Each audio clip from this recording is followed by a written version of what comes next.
Je me suis interrogé sur la grandeur de Reims. On vient d'en parler, il y a bien sûr son économie. Aussi la qualité de sa population, qui préfère vivre dans une élégance cachée et vivre à l'écart des tapages du monde, dont pourtant elle organise toutes les fêtes grâce à son champagne. Je me suis donc penché sur mes cahiers d'écolier, mais aussi sur les différentes recherches, pour savoir ce qui faisait cette grandeur de Reims, et j'ai redécouvert son histoire, sa mythologie et sa légende. Je vous en fais le partage. Au départ, on a un chef de guerre chevelu, barbu, c'est un code de l'époque. Il s'appelle Clovis, il vit à Tournai en Belgique, à la tête d'une forte tribu, les Francs Saliens. En 486, ce chef de guerre livre une bataille mémorable à Soissons contre un général romain, Syagrius. 10 ans plus tard, on le retrouve en Pologne, à Tolbiac, et là c'est une autre paire de manches. Il livre une bataille contre les Alamans. Ici s'arrête l'histoire et là commence la légende, car il a un doute.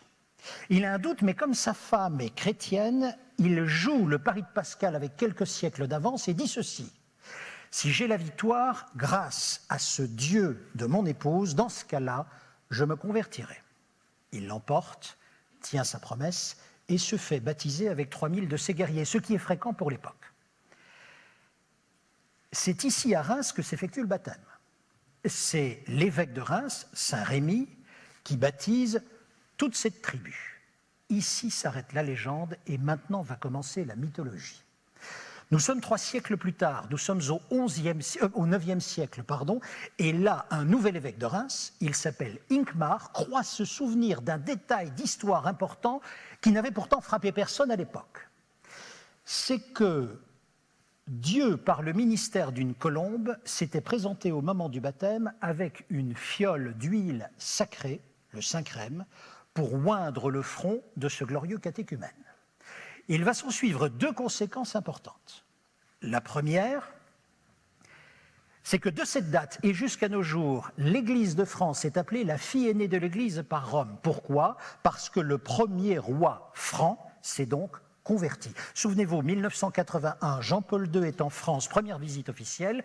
Première phrase de son premier discours, c'est la suivante: France, fille aînée de l'Église, qu'as-tu fait de ta promesse? Ça vient de là. Deuxième grande conséquence, à partir de là, les rois mérovingiens, mais surtout les suivants, les Capétiens, vont courir à Reims pour à la fois se faire sacrer, se faire oindre. Pourquoi les Capétiens plus que les mérovingiens?